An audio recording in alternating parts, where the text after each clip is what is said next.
अच्छा, ऑनलाइन या कहीं पे भी अगर किसी एक लेमैन इंसान ने देखना, जैसे आपने ग्रीनलैंड की बात की, तो कोई हमें मिल सकता है ऐसा मैप के लाहौर के ये एरियाज़ हैं जो कि ग्रीनलैंड में आते हैं? साद एलडीए की वेबसाइट पे काफ़ी प्रोबिंग करते हैं। है ऐसा इस तरह की आपको मैप तो ऐसा सच मेरे ख्याल से नहीं मिलेगा, लेकिन ये कि अगर आप उनसे जाके पता करना चाहें तो वो आपको एक ऑनलाइन भी बता देते हैं, और उनकी एक विंडो भी है जहाँ जाके आप उनसे पूछ सकते हैं अगर इस तरह की कोई क्वेरीज कुछ आ एरियाज़ रही की हो। हद तक उन्होंने अपलोड भी किया हुआ है अपलोड कि भी वहाँ पर किया, उन्होंने हाँ जी। बताया हुआ है, ख़ास तौर पे वो एरियाज़ जिसके बारे में वो अखबार में एडवर्टाइज करते हैं कि आपने अक्सर देखा होगा अवामुन्नास खबरदार रहे। अगरचे कि वो सोसाइटी के बहुत सारे प्लॉट उस वक्त तक बिक चुके होते हैं जब ये इश्तिहार आता है, लेकिन उसको वो अपलोड कर देते हैं और वो बताते हैं कि जी ये जगह के ऊपर आप खरीदो फरोख्त से बाज रहे हैं, ये अप्रूव नहीं है, यहाँ पर आप कल को तामीरात नहीं कर सकेंगे। मतलब हम नाम नहीं क्योंकि ले सकते तो, लेकिन बहुत सारी ऐसी जगह मौजूद हैं जहाँ पर लोग प्लॉट खरीद के बैठे हुए हैं, लेकिन एक्चुअली वहाँ पर बन भी जाता है, लेकिन वो रेड जोन में ही है।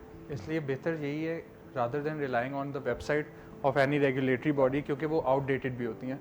तो जैसे कहा कि वन विंडोज़ ऑपरेशनल है, हर रेगुलेटरी बॉडी की वन विंडो ऑपरेशनल है, तो आप पर्सनल विज़िट करें, और जहाँ तक आपका मुमकिन है तो किसी अथॉरिटी से बात भी करें, किसी ऑफिसर से बात भी करें, कमर्शलाइजेशन है या कोई भी किसी भी किस्म के हवाले से। जैसे हमारे होता है कि हाँ जी कोई एजेंट आपसे पैसे पकड़ लेते, ये आपकी प्रॉपर्टी यहाँ पे एग्जिस्ट कर रही है तो मैं आपकी कमर्शलाइजेशन करवा लूँगा। Rather than going for that agent, आप पहले खुद अपने आप को पेन लें और आप रेगुलेटरी जो रेलिवेंट अथॉरिटी है उसके पास जाएं, उससे वेरीफाई करें आया कि इस चीज़ का स्टेटस बदल भी सकता है या इस चीज़ का स्टेटस है क्या, इस जगह का स्टेटस है क्या। तो आपको बेहतर क्लियर पिक्चर नज़र आएगी। और फिर आप क्योंकि इंक्वायरी करनी है तो इंक्वायरी बजाय आप किसी और के थ्रू करवाएं, आप खुद कर लें। और बस यही है सर इसमें इस तरह भी है कि अगर बाहर के मुल्कों में आप देखें, यूके में या यूएसए में, हर ट्रांजैक्शन इस तरह की लॉयर करता है।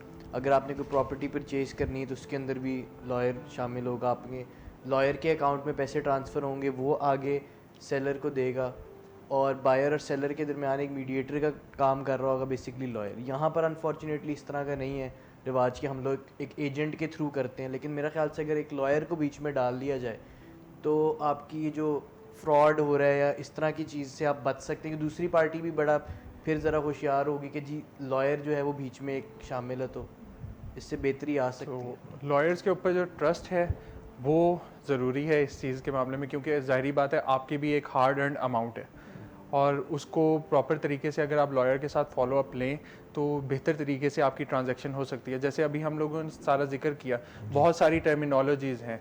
अगर रेवेन्यू रिकॉर्ड में जाएंगे तो आपको नहीं पता अक्स शजरा क्या है, फ़र्द मलकियत क्या है, अच्छा उसके अंदर खसरा नंबर क्या है, खेवट नंबर क्या है, खतूनी नंबर क्या है।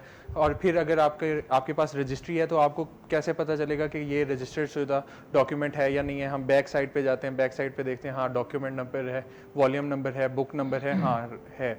फिर हम जाते हैं रजिस्ट्रार सब रजिस्ट्रार के ऑफिस में, वहाँ से सर्टिफाइड कॉपी की एक एप्लीकेशन होती है, वो फिल करके सर्टिफाइड कॉपीज़ निकलवाते हैं। वहाँ देखते हैं कि लियन इसके ऊपर मार्क है या नहीं है, कोई मॉर्गेज हुई हुई है इसकी या नहीं हुई हुई।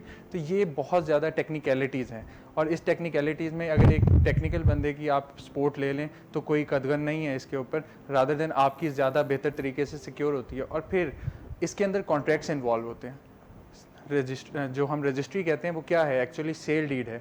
तो सेल डीड को जो हम ड्राफ्ट करते हैं वो एक कन्वेंस है जिसके आप थ्रू प्रॉपर्टी कन्वे कर रहे हैं एक दूसरे को। तो कन्वेंस की ड्राफ्टिंग, कैसे उसको ड्राफ्ट करना है, कैसे एग्रीमेंट को वेट करना है, और कौन कौन सी टर्म्स डालनी है। हम बेतुकी सी टर्म्स डाल देते हैं कि जी अगर 15 दिन में इसकी बकाया अमाउंट ना दी गई तो फिर आपका जो बयाना है, अर्नेस्ट मनी जिसे कहते हैं, वो जब्त कर लिया जाएगा। तो उसकी कैसे इंटरप्रिटेशन करनी है, क्या है क्या नहीं है, तो वो असल में इंटेंशन है और असल में टेक्निकलिटीज़ हैं। और वो टेक्निकलिटीज़ क्योंकि हम कानून पढ़ते हैं, और ये जो सारी रिक्विजिट्स बताई हैं ये हर इदारे की अपनी रिक्विजिट्स तो हैं, लेकिन ये कहाँ से आई हैं, उनके कवानीन में लिखी गई हैं। अगर ये हमने फ़र्द मलकियत की बात की, म्यूटेशन रजिस्टर की बात की, रिकॉर्ड ऑफ राइट्स की बात करते हैं हम, अगर LDA में जाएँ तो अगर हम NOC की बात करते हैं, कंप्लीशन सर्टिफिकेट की बात करते हैं, तो ये अथॉरिटीज़ खुद नहीं कह रही, ये उनका कानून कह रहा है। और क्योंकि हम वकील हैं और कानून ही पढ़ते हैं और कानून को ही अप्लाई कर रहे होते हैं, तो इन टेक्निकलिटीज़ का हमें बेहतर तरीके से पता है और हम बेहतर तरीके से क्लाइंट्स को असिस्ट कर सकते हैं इस मामले में।